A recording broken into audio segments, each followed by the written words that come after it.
You are listening to the Spark Your Light podcast, where my mission is to help you create a life that sparks the light inside of you. And this is episode 287, your personal recipe for inspiration.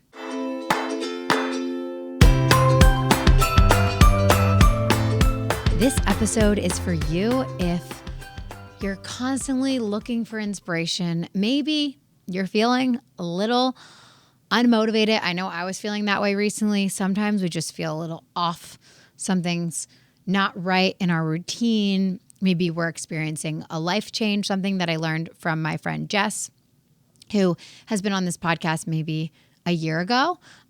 She's a stress management educator, and she says that stress is a reaction to change. And that's something that has really resonated for me because I found that so many times in my life, I don't even realize why I'm stressed, but it's because something is changing. I'm in a new season. Something is different.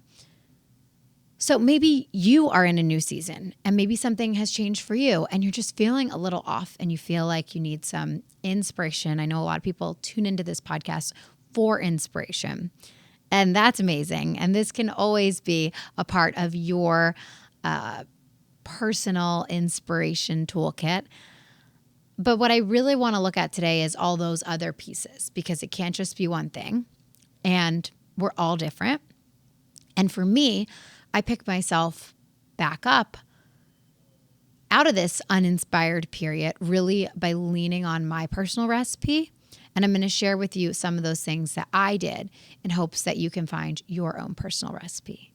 So the first question I have for you is, what is your book? What is the book that every time you read it, it sparks your light? And maybe you're thinking, well, I've never read a book more than once. That's your first problem. I really believe in going deep with things that resonate on your soul's level. And there are quite a few books I've read more than once. And there are some books that I read or listen to. I'm a really big audiobook person.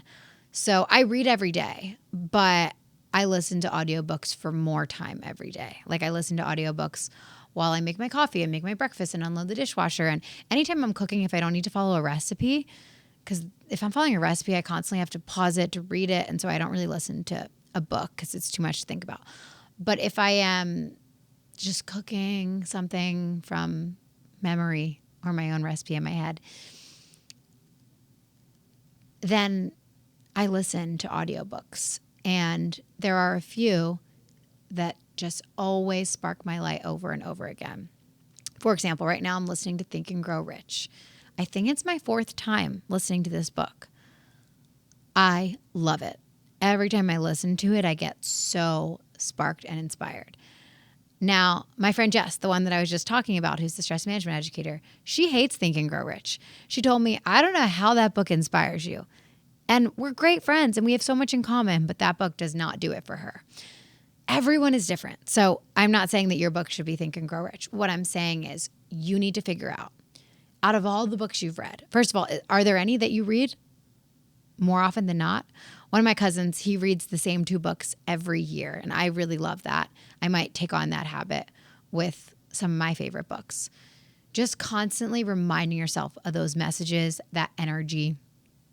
So if you've never read a book more than once, what's your favorite book that you ever read? What's the one where you're like, oh my gosh, that sparked me so much? And sometimes it's a book for a situation. So I remember back in 2019, I read the book, The One Thing, for the first time. And I loved it. It really, really helped me focus on what I wanted to do in business and what my goals were. And I didn't pick it up again for many years. And then late last year, I started feeling overwhelmed as a mom and a business owner. And I felt like I needed to get clear on what I was focusing on. So I started listening to the audiobook the first time I actually read the physical book. And at first I was like, I don't know if this book's going to do anything for me. I know I loved it years ago. And the first couple chapters, I was like, okay.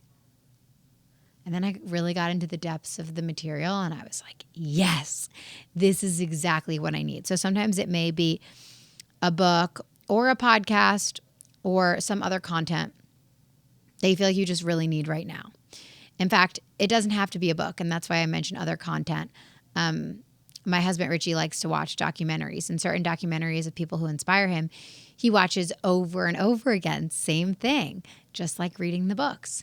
And if he's feeling uninspired, he'll say, hey, let's watch this documentary. And I know that that's going to inspire him. And it inspires me too, because when we consume inspiring content, we naturally get inspired, right? But we all have things that really speak to our soul, and they're all a little different for each and every one of us. So for you, what is it? What is that thing, whether it's a book, a podcast, documentary, a movie that you have watched before that really spoke to your soul? It doesn't even have to be nonfiction. Like I want to mention the movie Joy. I think that's based on a true story, but that's a movie that the first time I saw it, I was like, oh my God, this is entrepreneurship. This is what it is. I believe that it painted such a realistic picture of the journey of an entrepreneur, and I loved it. And I've watched it quite a few times for that same reason. It sparks me. And I know the things that spark my light, and I continue to go back to them.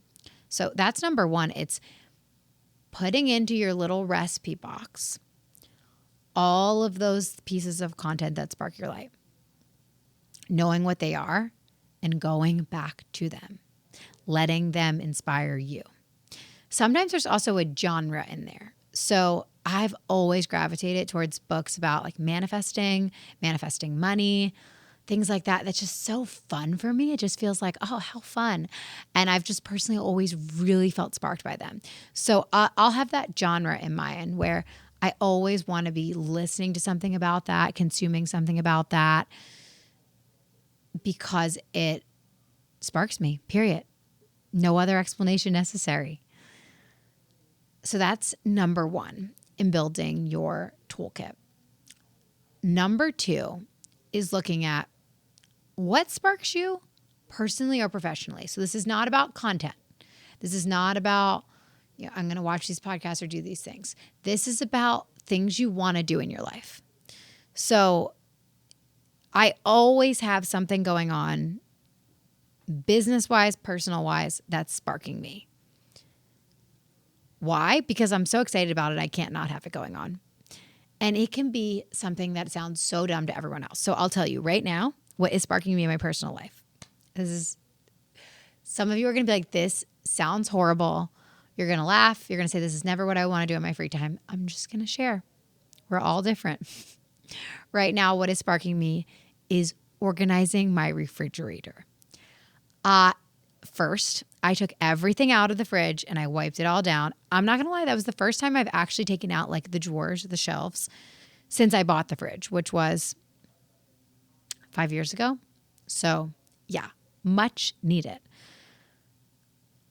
Beyond that, I have spent so many hours researching on Amazon the perfect size little containers to fit different things. Like, what is going to be the perfect thing for my yogurts? Well, I found this nifty thing that sticks underneath the shelf and your yogurts slide in. It can fit 4 of them. I bought 2 of them. I'm going to put them side by side and stick in 8 yogurts. So we have plenty of yogurt. And I got other containers that I'm going to use for the fruit so that it's not just one jumbled drawer of a bunch of random fruit, but I'm going to have maybe apples and clementines in one, and then I'm going to have lemons and limes in one. And it's going to be nice and organized. I love this, clearly. I spent so many hours on Amazon researching this, taking out my tape measure and measuring what's going to fit here and thinking about, well, what's the best thing to store my Parmesan cheese in? I'm not even kidding. Because it's sparking me right now. Will it be the thing that sparks me forever? Absolutely not. I'll probably be over this in 2 weeks and on to something else that's interesting me. A month ago, it was my wardrobe. I was really into doing a little wardrobe up level, and I was really into checking out my Amazon influencers. Thank God for them, because my time is limited and my days of walking around stores are rare. I still love a good Target run with my Starbucks coffee in hand, but really, it's great to have online influencers. And that was what was sparking me then. So shopping for clothes, whatever it is. But there's always something in my personal life that's sparking me. Always. But most people just push those things aside. They don't have time for their personal stuff. They don't have time for that. But here's the thing that they're missing. When you do something that sparks your light, you begin to carry that energy to everything you do, and you start to just live a sparked life. So when I'm dedicating more time to that fridge organization in my personal life, and then I'm really sparked in my business for working on my new Hope keynote, and I get new ideas for that, and I spend time doing that. And before I know it, I'm just feeling really inspired. All of a sudden, I'm so inspired to cook this amazing dinner, and I cook this delicious meal because I'm so inspired, and I'm just feeling so good, and I'm feeling more connected in my marriage, and I'm feeling more present with Michael, and everything in my life is better because I did things that spark me. So a huge part of your inspiration toolkit is creating the space and time to do things that spark you. And then finally, last but certainly not least, when you are building out this recipe box of inspiration, I want you to think about, what is a soul-filling day for you? So I actually have mine today, believe it or not. Here, working is soul-filling for me. I know, crazy. My soul-filling day was going to a coffee shop in the morning, doing work on my laptop. I call it computer work. I love just like sitting, drinking my coffee and typing. That's why I love writing, actually. I love writing because I love the energy around it. Like I always write at a coffee shop. So I wrote newsletters. I prepared for these podcasts. What else did I do? I sent a pitch for an event I want to speak at. And I drank a cappuccino, decaf cappuccino. I don't drink caffeine anymore, if you didn't know that. I don't remember if I talked about that here. Not forever, though. Just while I'm nursing, and then I'm going to be pregnant again, and then the whole thing. And just, I might as well not even reintroduce caffeine again until after the whole thing. Personally, for me, that's just what feels like my vibe. So decaf cappuccino, I got myself lunch, worked at the coffee shop, and now I'm here recording podcasts, and it's my soul-filling day.